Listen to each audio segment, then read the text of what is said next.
Welcome, everyone, to our celebration of Human Rights Day, the commemoration of the adoption by the UN General Assembly of the Universal Declaration of Human Rights on this day in 1948.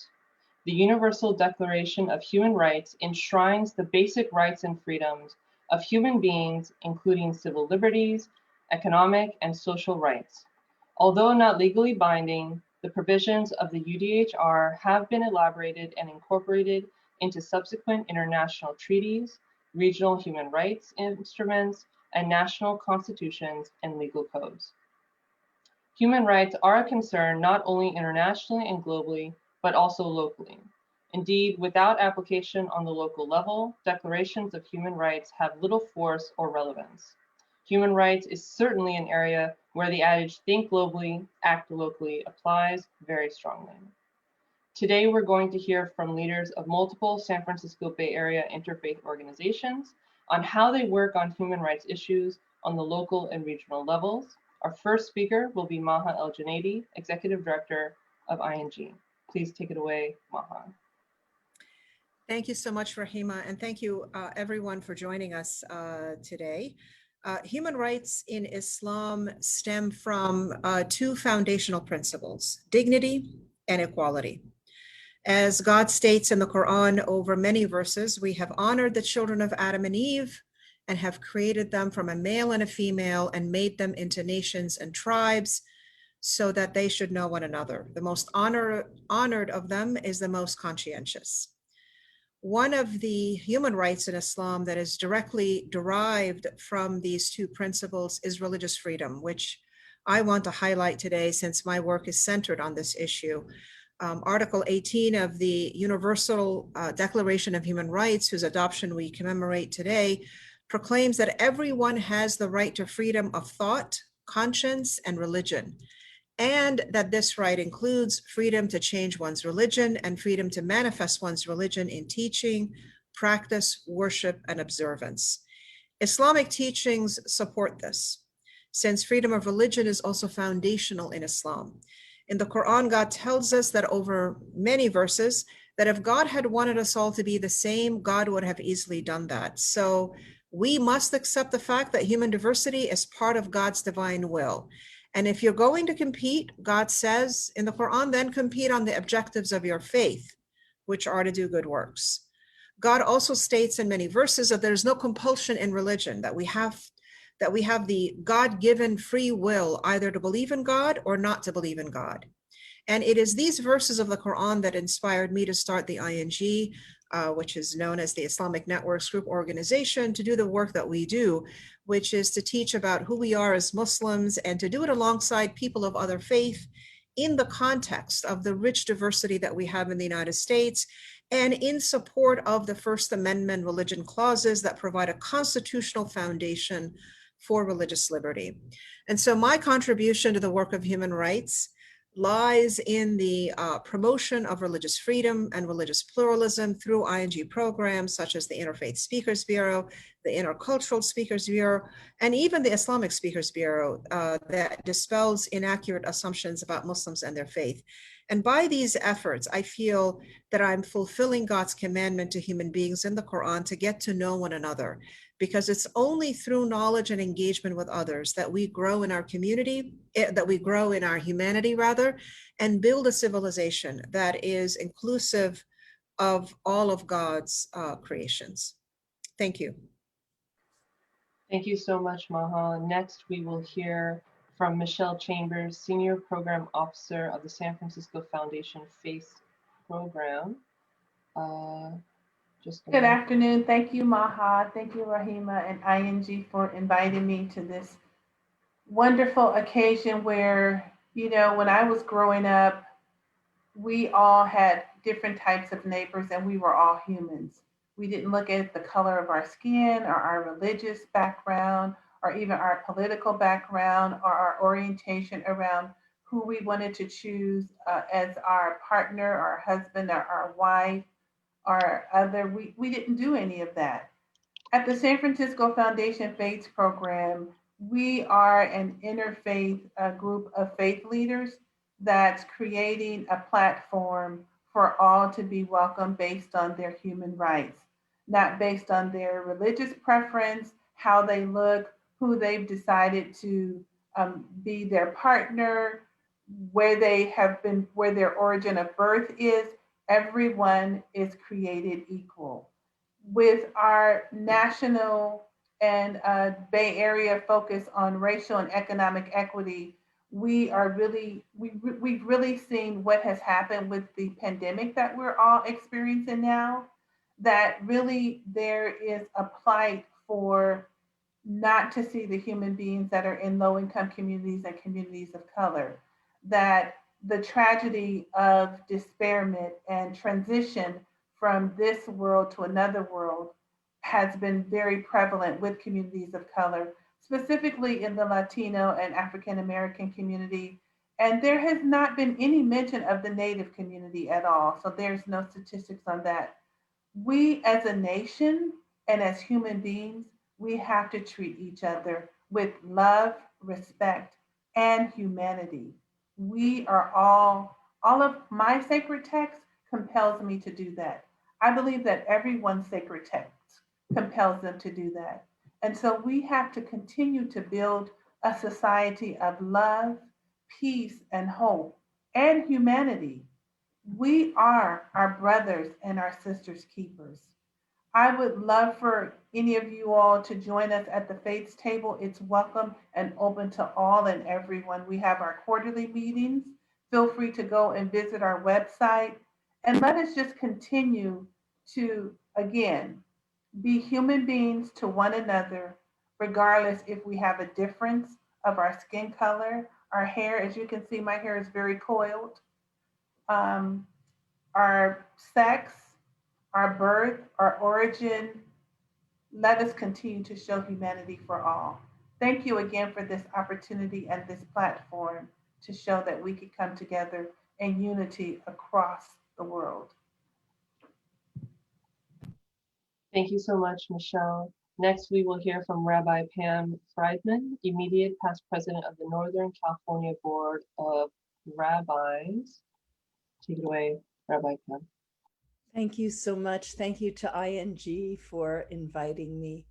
On behalf of the Northern California Board of Rabbis, I want to wish a happy Hanukkah to all those who are celebrating. Hanukkah is beginning literally at this moment.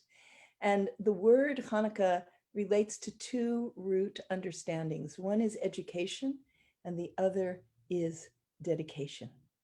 In our tradition, we ask, who is wise?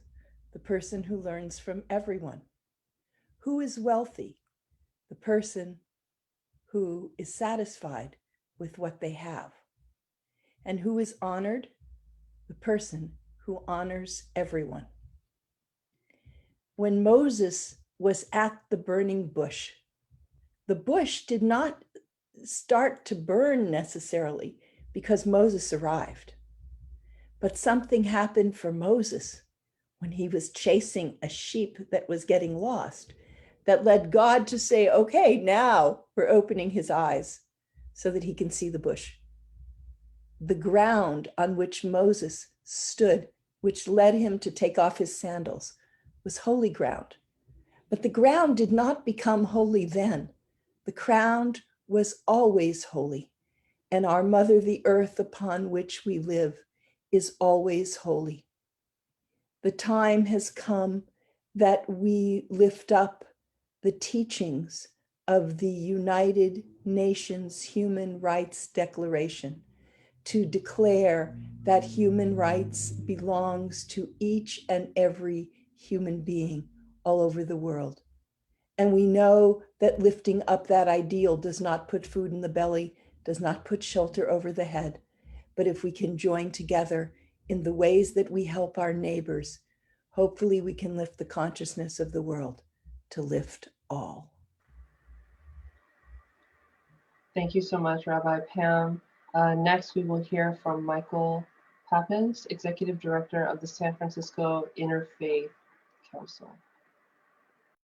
Thank you so very much, ING, for the privilege of being here today to join my colleagues on this auspicious occasion. I had the privilege of serving on the San Francisco Human Rights Commission for 6.5 years. And I brought to the commission the rich work of the San Francisco Interfaith Council. This year's Human Rights Day theme relates to the coronavirus pandemic and focuses on the need to build back better by ensuring human rights are central to recovery efforts. We will reach our common goals only if we're able to create equal opportunities for all, address the failures exposed and exploited by the coronavirus, and apply human rights standards to tackle entrenched, systematic, and intergenerational inequalities, exclusion, and discrimination. The San Francisco Interfaith Council has been asked by our city to play a critical role in San Francisco's response to the coronavirus pandemic. Utilizing our vast communications network, we've served as the city's liaison to our 800 communities of faith and religious institutions, conveying in real time official communications, revisions to public health orders, and leveraging our civic relationships to provide our faith leaders with clarification to oftentimes complex legal documents.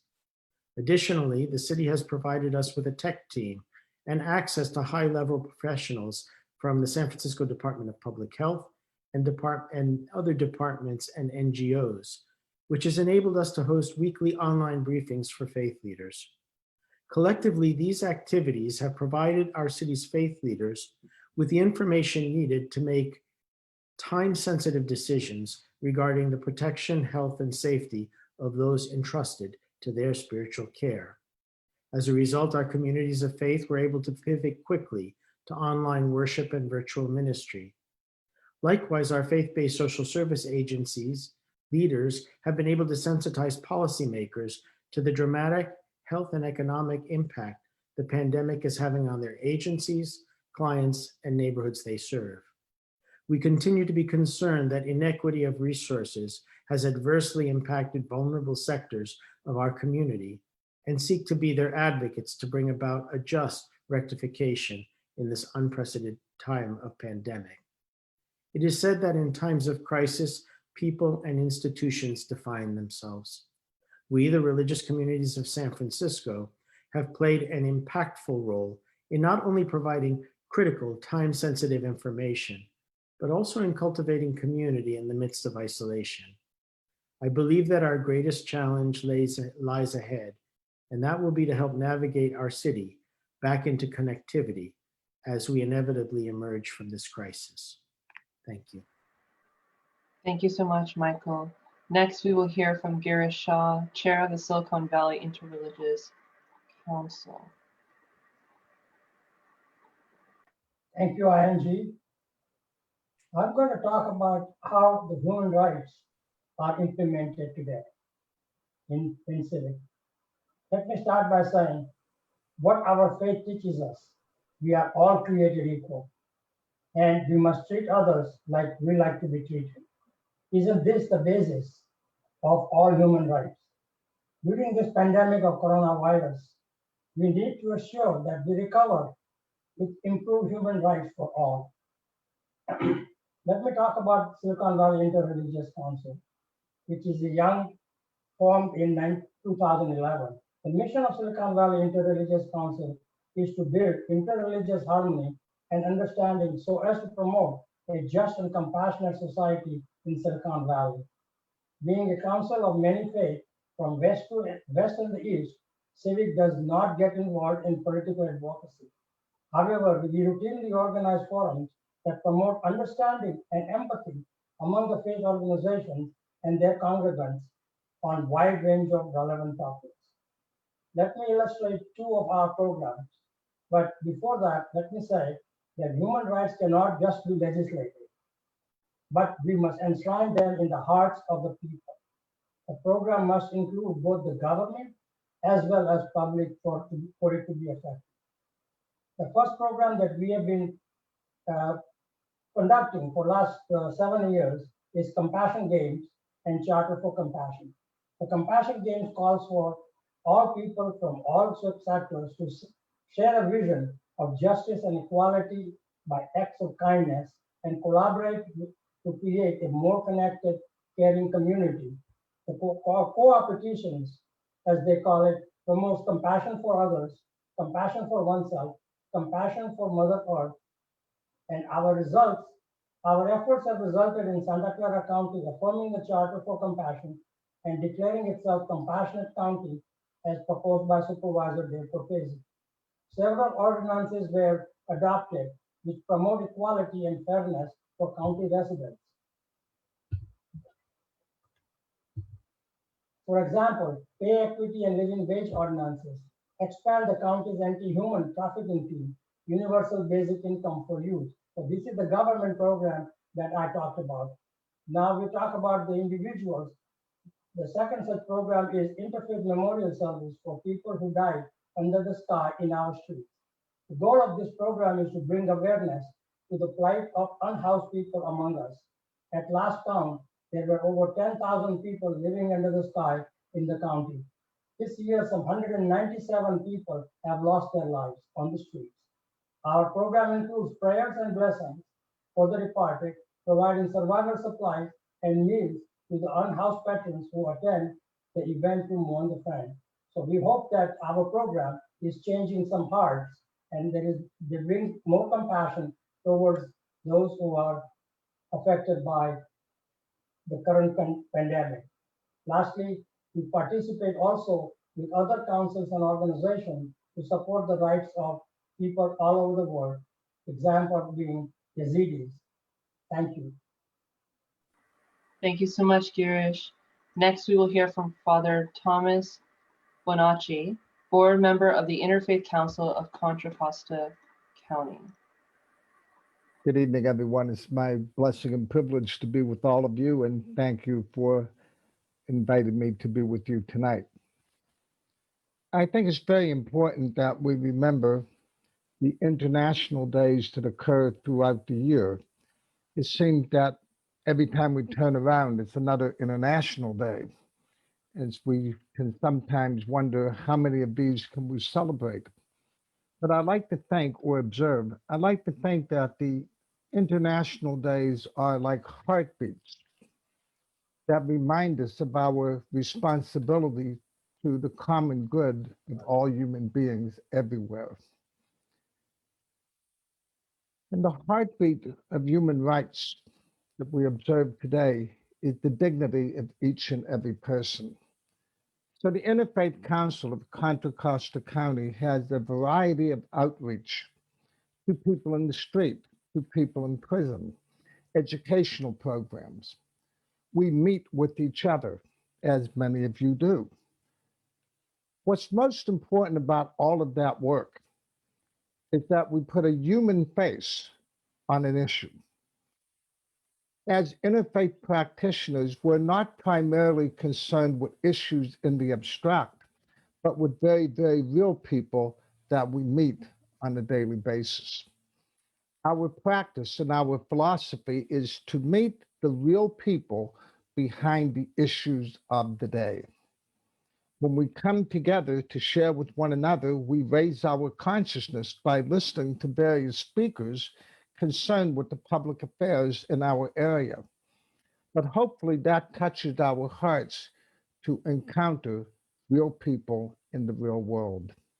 Somebody once put it this way: I'm a better person because I met you.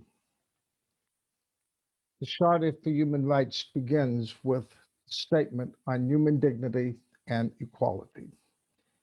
Every human being has the right and the obligation to be themselves. And are we not better people because we met them?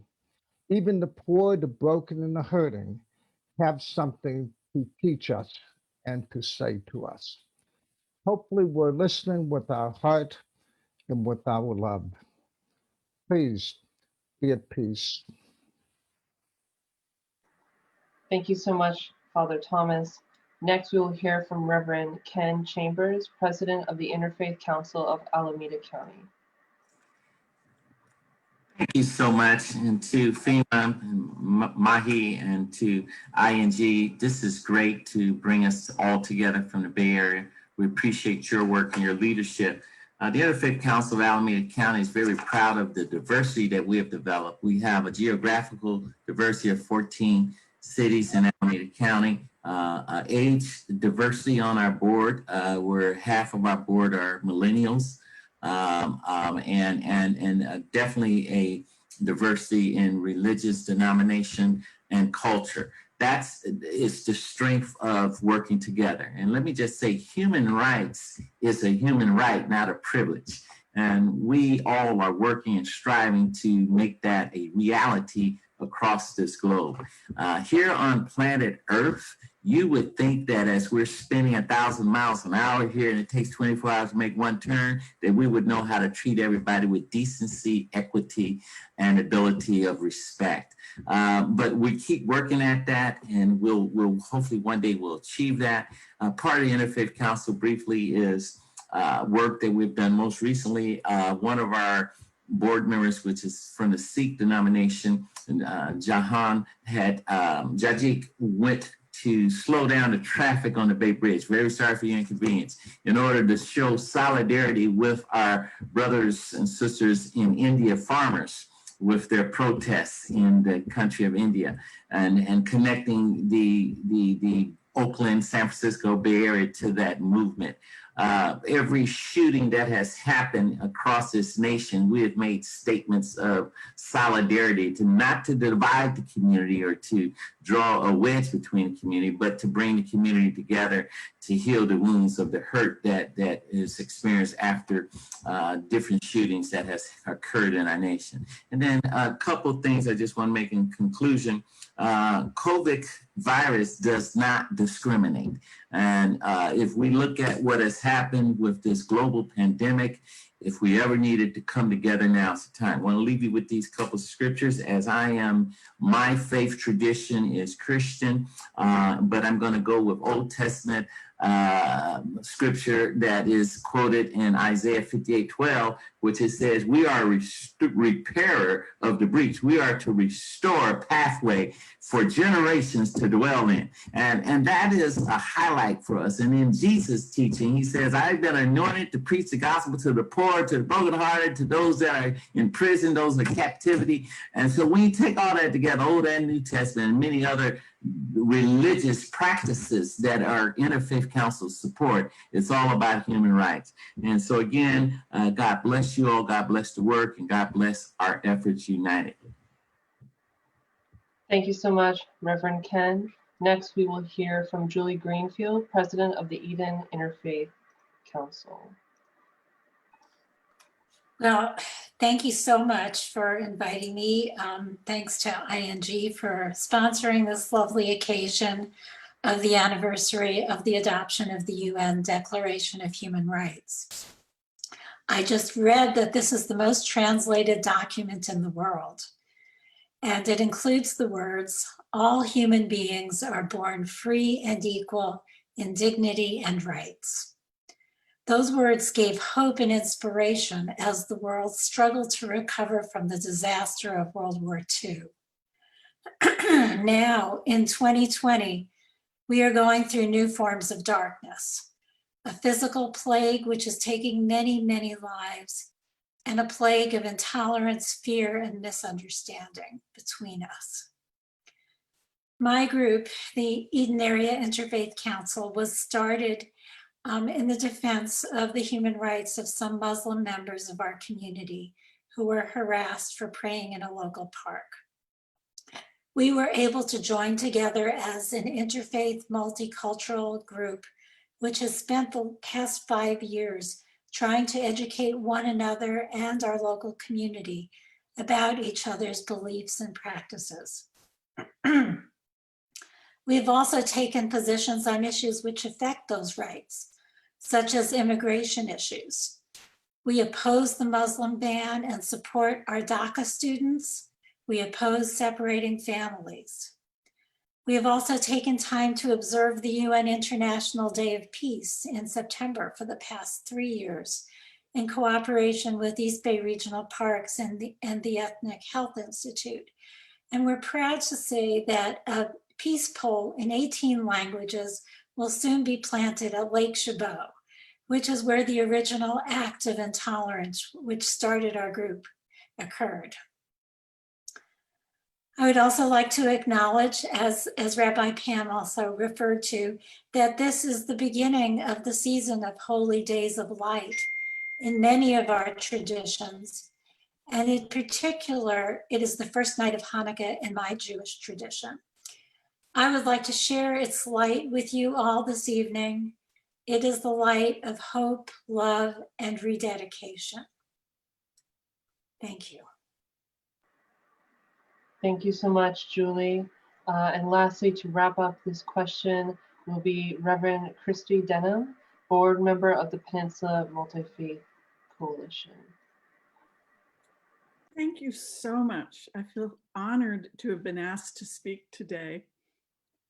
As we celebrate the UN Declaration of Human Rights and the common humanity it affirms, this has been such a challenging year for all of us. It has reminded me of the challenging events that made clear the need for the Peninsula Multifaith Coalition. It was born in response to the events that followed the attacks on the World Trade Center in 2001. So much ignorance and violence were aimed towards our Muslim and Sikh neighbors that we began to realize we needed to intervene to prevent further fear and violence. We began an education program that brought together the 7 major faiths in our region. We realized that in order to draw a wider response, we needed to find ways to work together. Some people love to study, and some people love to do direct service.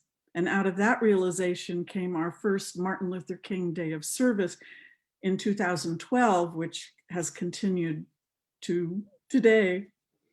We established our mission to bring together our diverse faith communities to build bridges of understanding and respect. We stand together with humility to acknowledge our common values, learn from one another, and serve our wider world. In addition to the Martin Luther King Day of Service, which allows people to work together, share meals, do good work, and get to know each other while having fun, we've continued our education programs. In March, we held our last in-person event this year, our 8th annual Multi-Faith Song Fest, when we celebrated the beauty of our diversity as Hindu, Buddhist, Jewish, Christian, Muslim, Sikh, and Baha'i singers and musicians shared the pure joy of their music. After the events of the summer, when we watched with horror the murder by police of George Floyd and too many other people of color, we began to focus our attention more directly on racial justice issues. We formed the anti-racism team on the PMC and have had 2 events to educate our members and the wider community on the problems of racism in San Mateo County and how we can address it. This work will continue. We continued our focus on building bridges with our Thanksgiving Zoom event that allowed youth representatives to share how their faith deepens their sense of gratitude even in these troubling times. And our youth held a day of service of their own to do a beach cleanup in Half Moon Bay in September. We have started a book group to discuss books relevant to the work we do. See No Stranger by Valerie Kerr and Cast by Isabel Wilkerson came first. And every month we learn more both about the need to stand for human rights as well as our own humanity and our need for one another. Thank you. Thank you so much, Reverend Christy, and to all of our esteemed panelists for your beautiful comments and comments.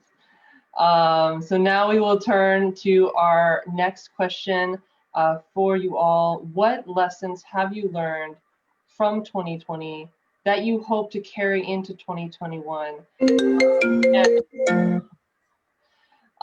And we will Just whoever feels like this question resonates to them and they wish to speak. Oh, I saw Michael Poppins' hand first. Please go ahead.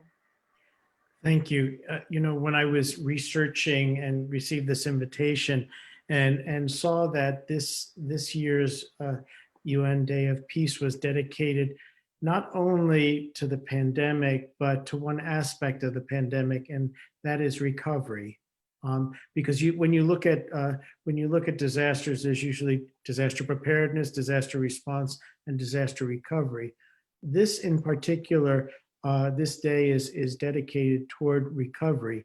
And I found it very interesting because this pandemic has exposed incredible inequities, racial inequities, economic inequities, and so many others. I was privileged to be invited by Mayor Breed to serve on the Economic Recovery Task Force. And the director of the Human Rights Commission, Cheryl Evans Davis, said, we cannot go back to what we were because what we were wasn't right. And so I think that as faith leaders, if I've learned one thing, it's to continue to be a witness, if you will, to the importance of recovering, but recovering with equity. Thank you so much, Michael. I see that Reverend Christie wished to speak. Thank you. My children are biracial, and I thought I knew the impact of racism on their lives. But recent events opened the floodgates for my grown sons to explore with me the traumas that they had shielded me from as they navigated our broken system of racial prejudice and hatred. I knew that our lives had been difficult, but I did not fully understand the subtle and not so subtle ways in which we have all been traumatized by this system. I believe that the bandage has been ripped off the open wound that is racial injustice in America.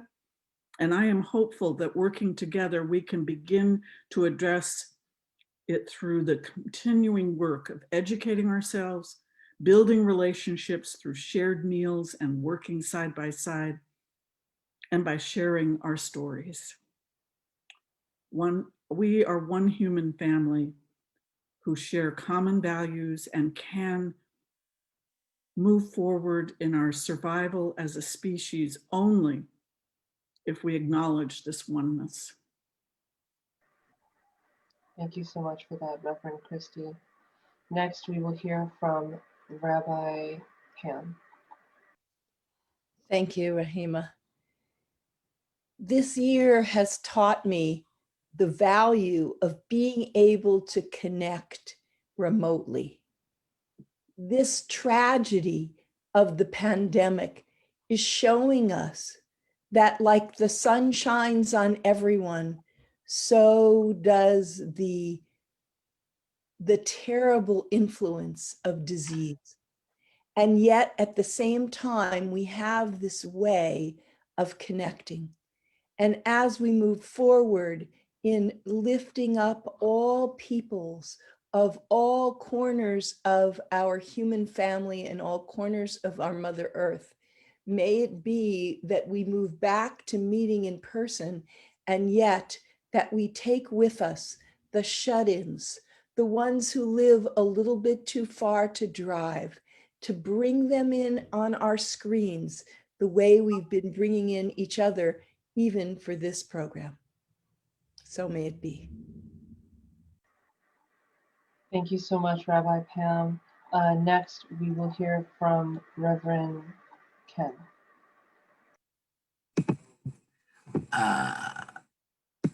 Great. Let me just say that 2020 has been a challenging year. What I've learned from this is that you really have to center our energy spiritually.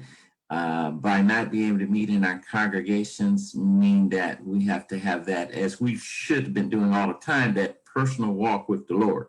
And so I think it has really been evident that we have to personally connect with our spirituality. I want that to continue, as has been forestated, as we go back into our congregations safely.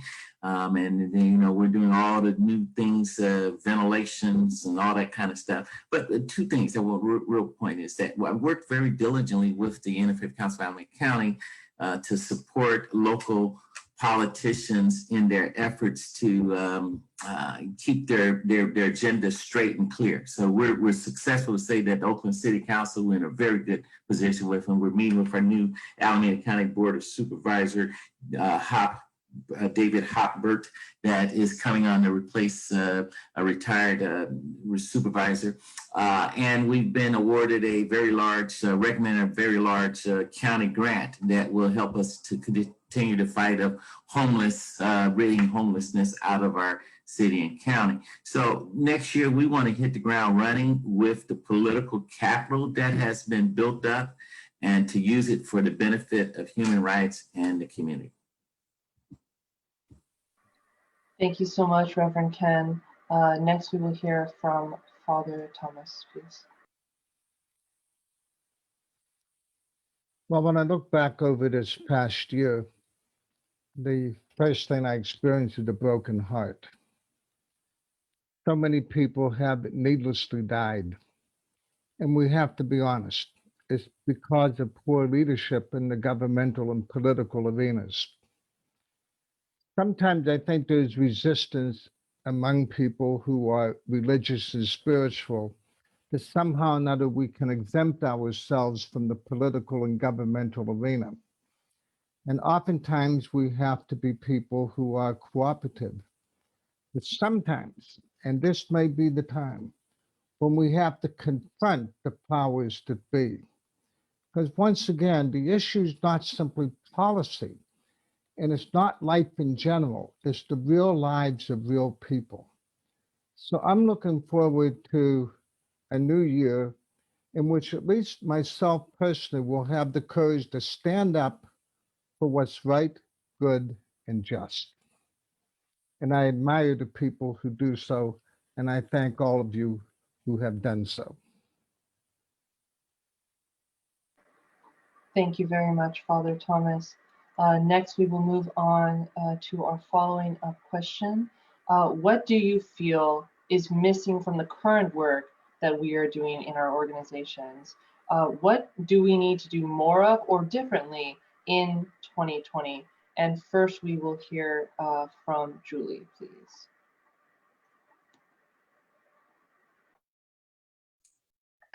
Well, I think that we are going to have to address the divide, the big divide in our country.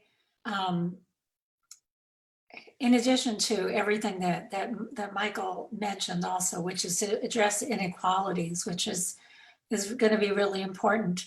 But as an interfaith council, we started out trying to address the divide. Why are some people so intolerant and misunderstanding and mistrusting of their neighbors? And I think that we're going to have to get better at that. And I think that we've learned a few things from this pandemic. One is addressing each other, trying to address each other's needs on a very physical, a basic level of food, masks. We had a big mask project. We do have a mask project to make, try to keep people safe. And, maybe some of these programs can be extended so that we can try to reach out to people in other ways that maybe we haven't so much before. Thank you so much, Julie. Next, we will hear from Maha, please. Thank you, Rahima. So I was going to talk about the polarization in the country, and that certainly exists here in the Bay Area, but I'm going to pivot to something else, and that has to do with something that I've always favored, which is cultural immersion as a means for education that we don't do enough of. And of course, we can't do it until the vaccines become widely available. So that's going to be another 6 months to a year. But I think that I just want to sort of point out, and it's obvious to us, I think, here in the Bay Area, that we have here in the Bay Area communities from all over the world. representing, I think, the 190 nations in the world. And I would love to see us do much more to promote cultural awareness and understanding by immersing ourselves in each other's cultures over days and weeks. And I don't think that we do enough of that.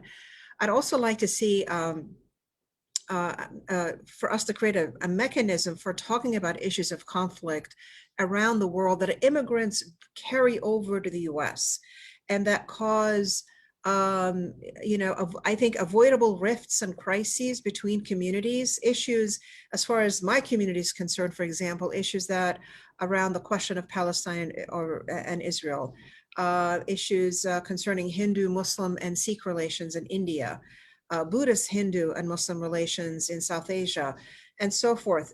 We don't leave those things behind. We bring them with us, and I think it causes a lot of conflict. And we avoid talking about them, but they're there.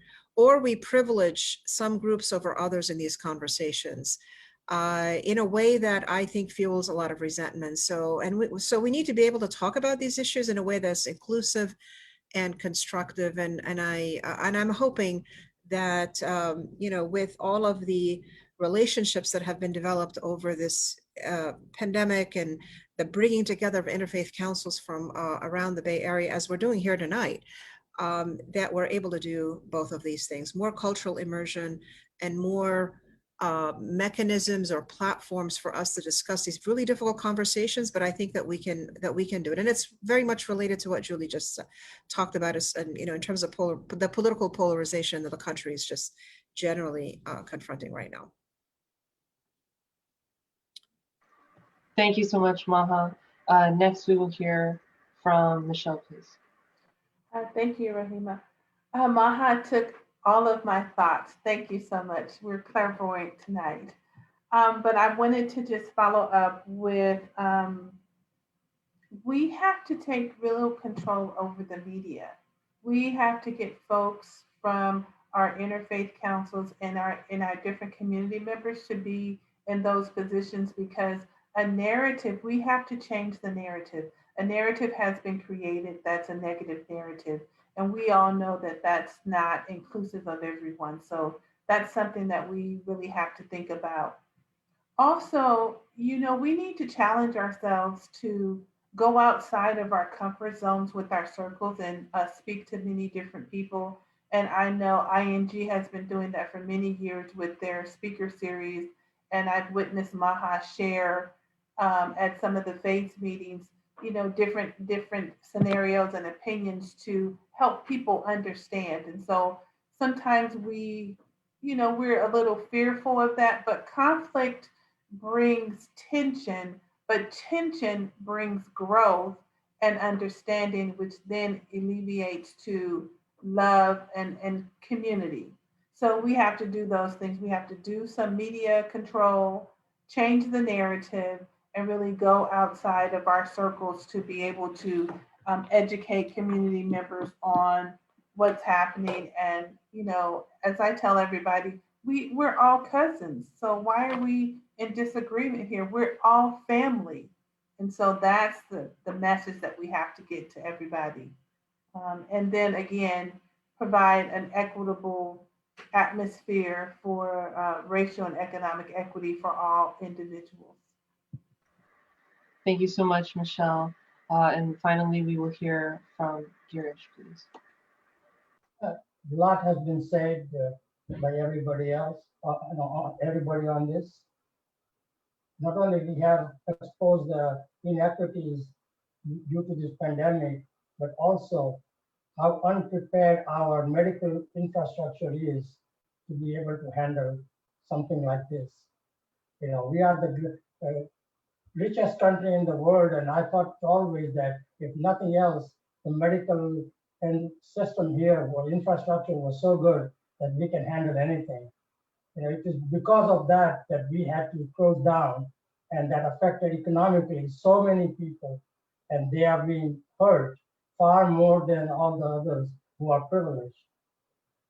We need to, like I think Julie said, we need to control the misinformation. The misinformation goes very, very fast and viral, and that has impacted public opinion on even medical matters, medical science. We can sway a lot of people by stoking their emotions and hate and deprivation, but that does not serve the humanity. On the other hand, we need to create an environment of respectful dialogue, not a confrontational approach. In a lot of these conflicts that we have, people take one position or other and are unwilling to listen to others, to understand their viewpoint, until we come to this thing where we can have a respectful dialogue and understanding of the dialogue, that we will be able to close the divide. And that's what we need to do. Thank you. Thank you so much, Girish.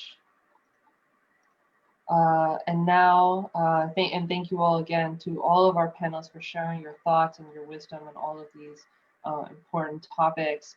To now draw to a conclusion this evening, can you all share what inspiration or guidance would you like to leave our audiences with going into 2021? And if we would just do lightning round, whoever would like to go first is more than welcome. I will go first. Respect everyone, have dialogue, and close the divide. Be yourself. And remember, you are the gift. Never be afraid to give of yourself. Beautiful. Let's say, go ahead. Okay. So it's related to what the father just said, but mine was find a way to connect to and nurture your spiritual being, which hopefully has been developed during this period of time, and let that be your guide in 2021. As for how to do this, consult with any spiritual person you admire. It could be somebody like your grandmother. It could be, it could be one of your children. But nurture your spiritual being and let that be your guide.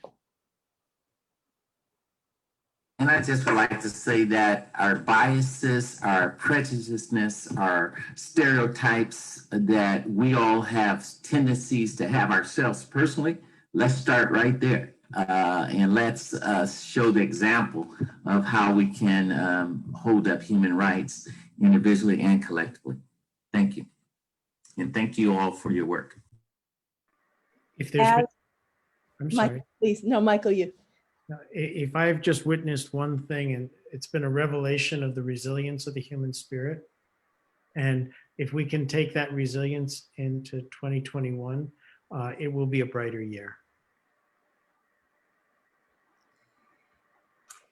Now is the time to act locally as we think globally, and to do it together. The best way to get it together is together. I believe in the end, love wins. And if love hasn't won, it isn't the end. I love that one. I think we have many examples of not giving up with many movements that have happened in this country and abroad.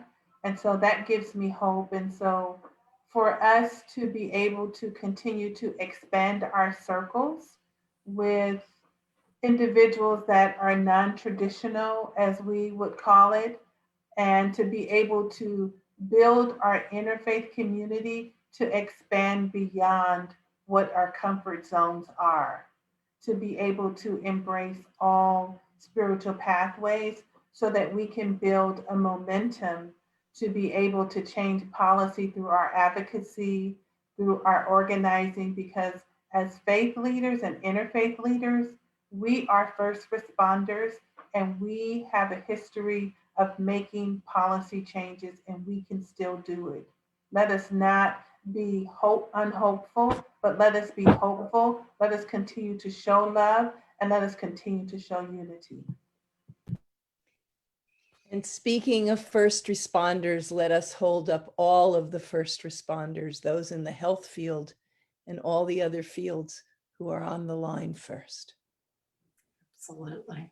And can we think about how we can help get this vaccine out to the communities, to the poor, to the downtrodden, to those that don't have any resources, because they're going to need help any way we can. I would just like to say amen to everything that everybody has said, and just to look around at all of us and all the people that we can't see that are watching. And, you know, this is our community, and we give each other a lot of strength. I've learned so much from the people that I've met in doing this work. And I think that we need to remember the blessings that we have, be grateful, and there is light and hope ahead of us. And we're going into 2021. We will make things better together. Thank you all so much. Thank you to our audience members for commemorating UN Human Rights Day with all of us. It is truly our privilege to work together with you and across all of our organizations to promote peace and interfaith understanding. Good night.